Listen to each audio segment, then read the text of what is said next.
In the name of Allah, the most gracious, the most merciful, and peace be upon you, is June 15th and Sunday night in Pakistan. In today's most important news, we'll talk about the speculations surrounding Mr. Nawaz Sharif's open heart surgery.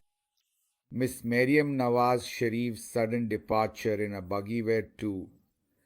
And why, on the other hand, President Trump and the US military parade are facing harsh criticism from his opponents. However, so far, the US military hasn't sent anyone to pick up or detain anyone forcibly. Along with this, our Field Marshal is currently in the United States.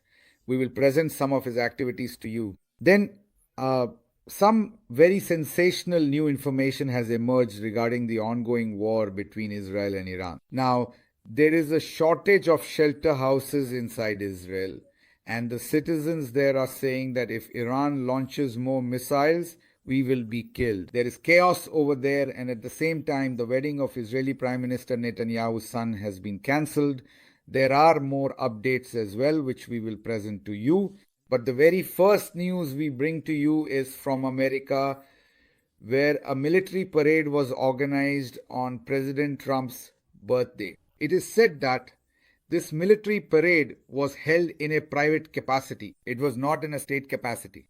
Nevertheless, units of the US military participated in this parade. Some people say that $40 million was spent on the parade, while others claim it cost $80 million. In any case, the final cost has not yet been disclosed.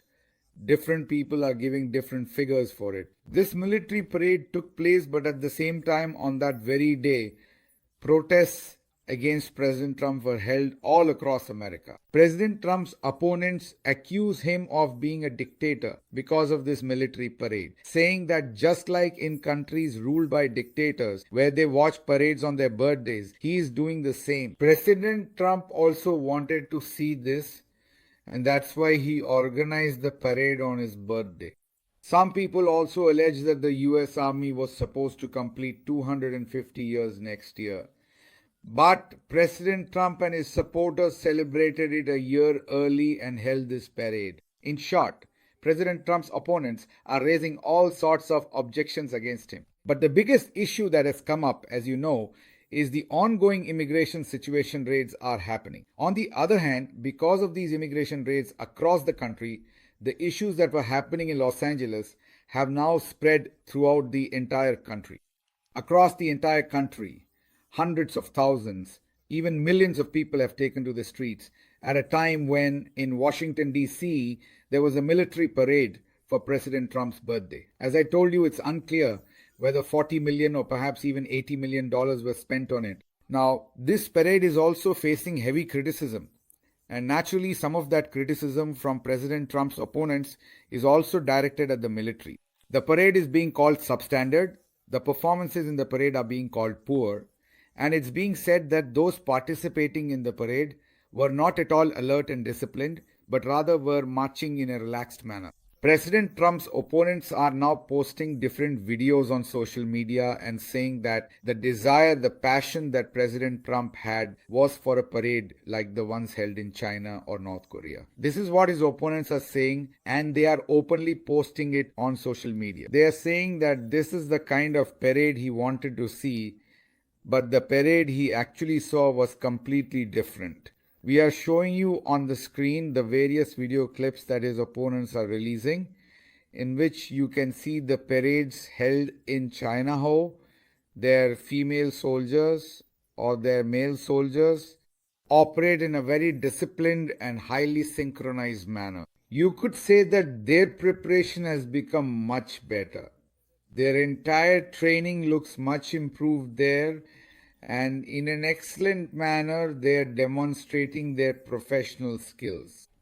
Now, President Trump's opponents are sharing videos of this parade and comparing them with the parade that took place in America yesterday, where the military personnel were walking in a very relaxed and casual manner and were not at all alert or disciplined. Perhaps the entire structure of that parade was just like that, but President Trump's opponents are saying that President Trump was not happy. They are also putting up pictures of President Trump and showing his videos, saying that he was sitting there looking very displeased because he was expecting a parade like the ones we showed you, similar to those in China and North Korea. And his opponents say that the parade criticism was nowhere near that level, not as grand at all. Now, moving on, President Trump also faced criticism in 1970. People also criticized China's precision. People had something to say about the military personnel participating in the parade as well. So, obviously, those who are parading are from the US Army, and they too are being criticized. President Trump's opponents are criticizing them because of Trump's politics. But so far, no one has filed any cases of rebellion or treason against them under sections like 124A, 131, or 506. These people are openly criticizing the military skills displayed in the parade, yet no one has sent them to a black cell, abducted them, stripped them naked, or made films about them. All these people are still active on their social media.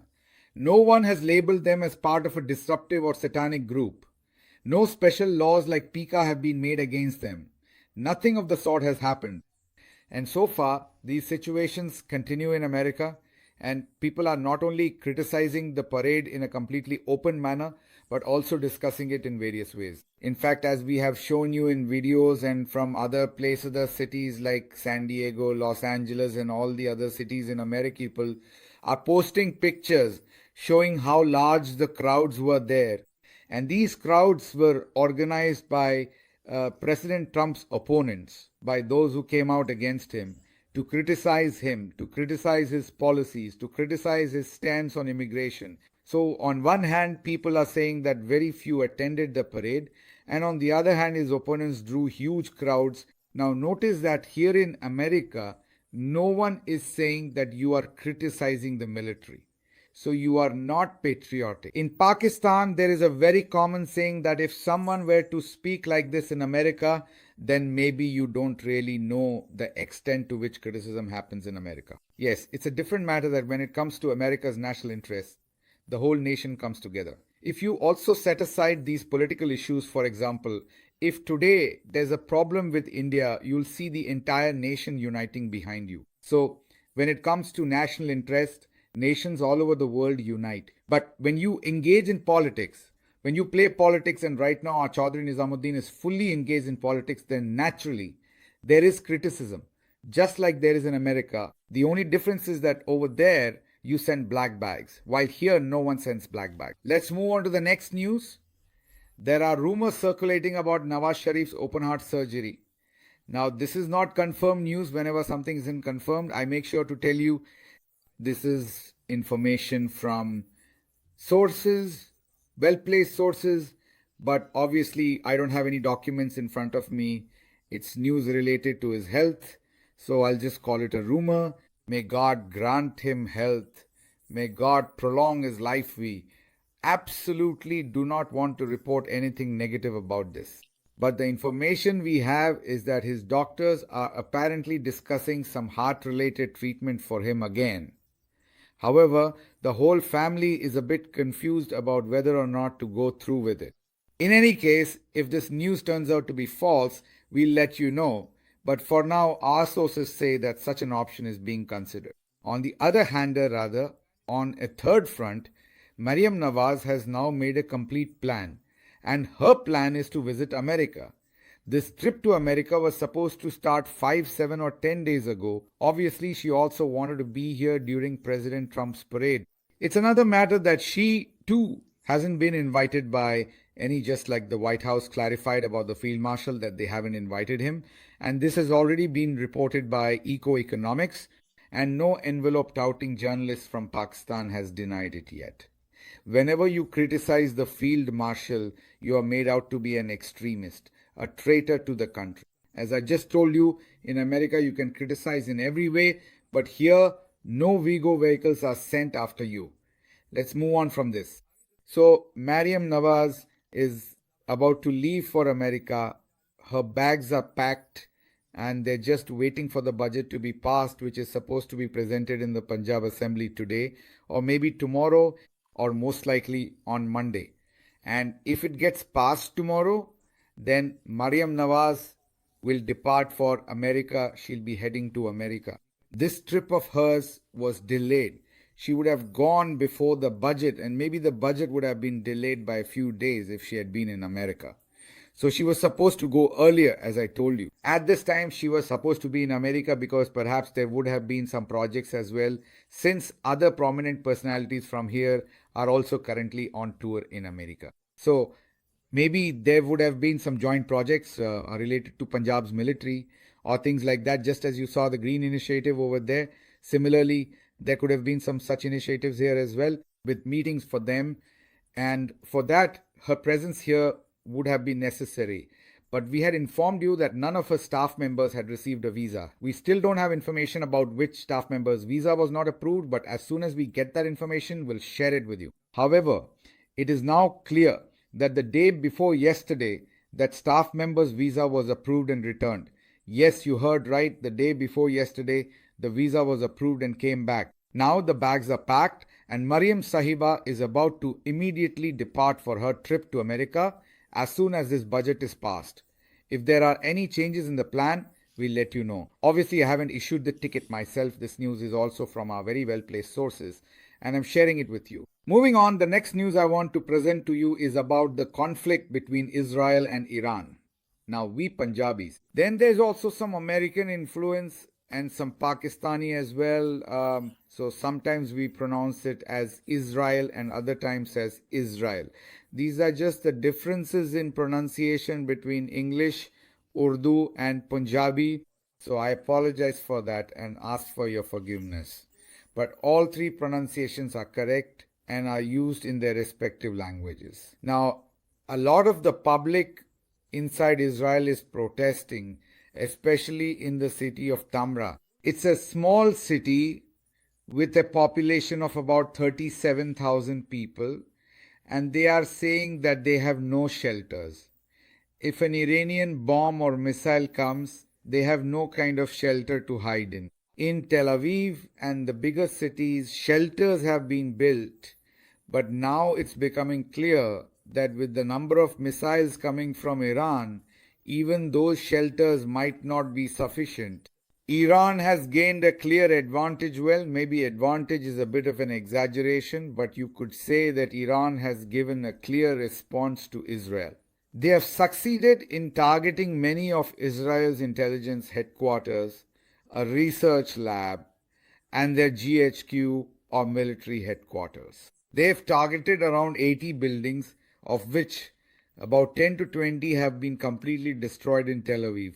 There in Tel Aviv, there are shelters and people go down and hide in them, but in the smaller cities, and according to a political leader from Tamra city who tweeted about this, 60% of the smaller cities do not have any kind of shelter houses at all. Now, because there are no shelters, the main purpose of a shelter is to go down into concrete bunkers so that even if a missile falls above, nothing happens to the people inside. But since there are no shelters there, if Iran's bombs hit those places, there will be a lot of destruction. Now, within Tamra city, there is a significant Muslim population. Inside Israel, they are objecting, saying that perhaps the reason we are not being given shelters is because we are Muslims. That's what they claim. But at the same time, they are also pointing out that in 60% of the areas, shelters have not been built. Now, if Iran targets these cities in the coming days, then obviously the Israeli public will also retaliate and react.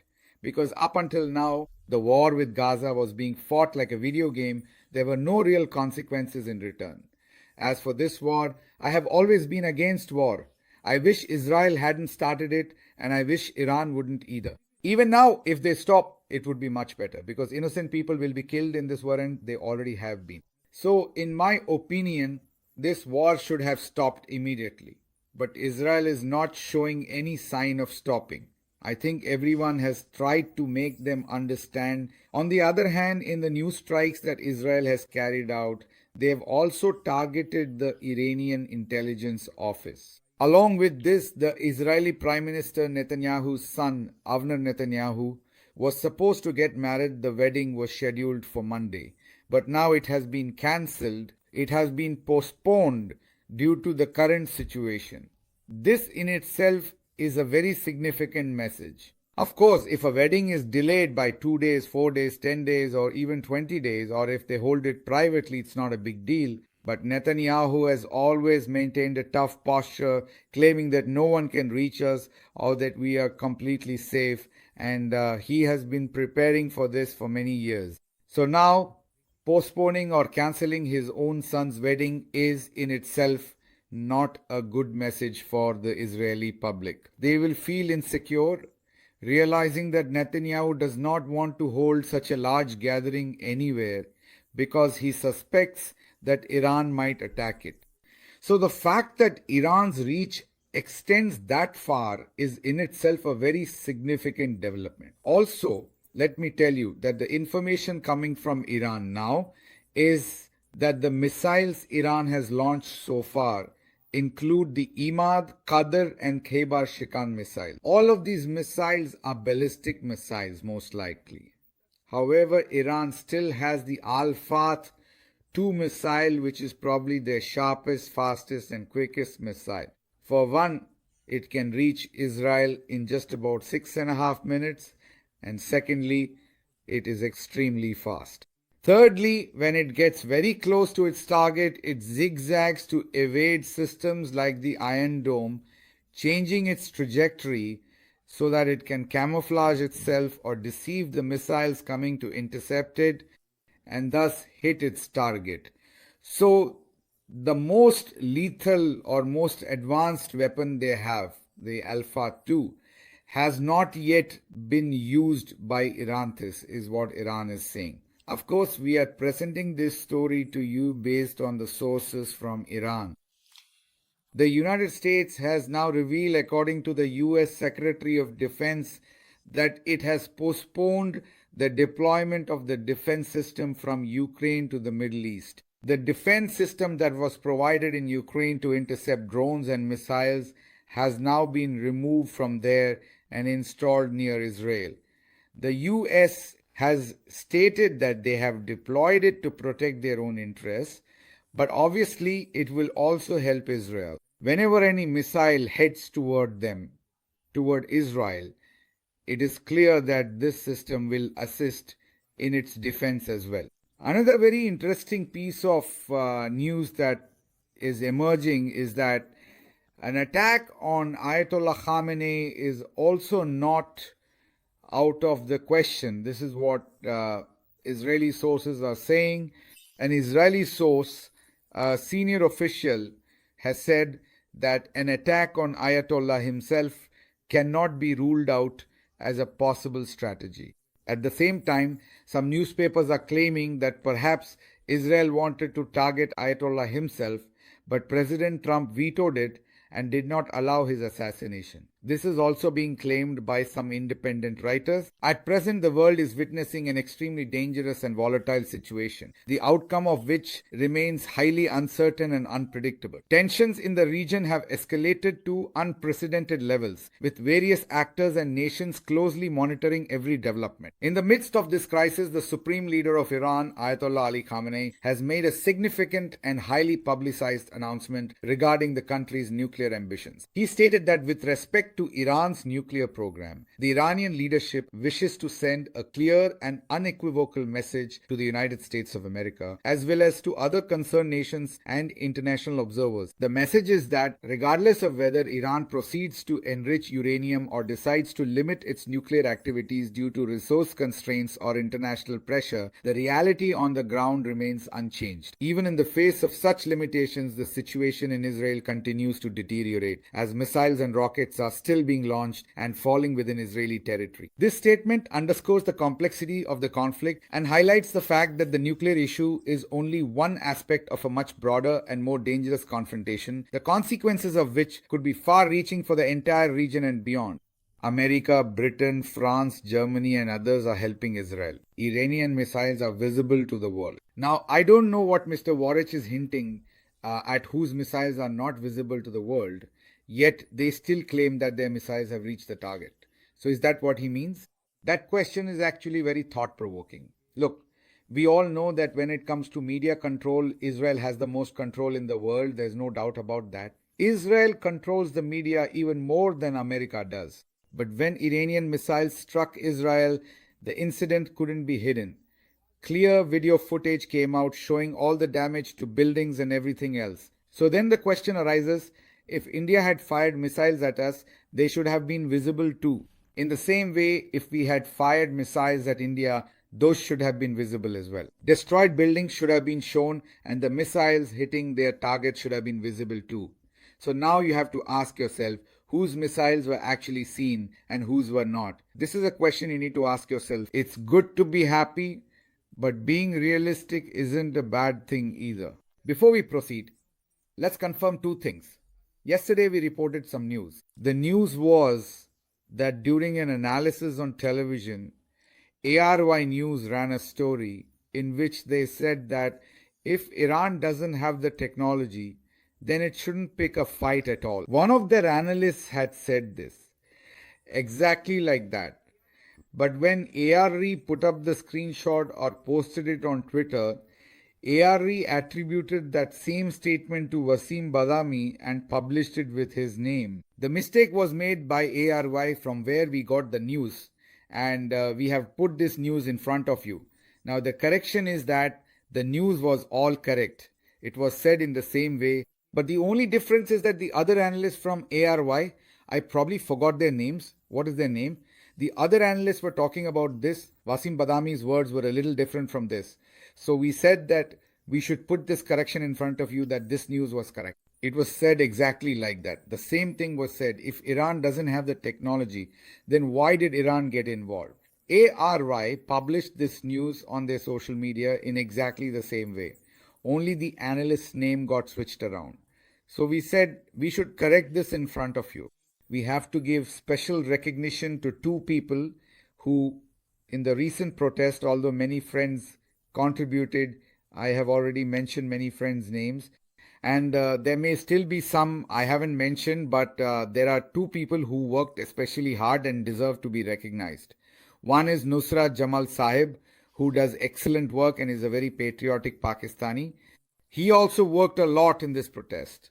He is an ideological person.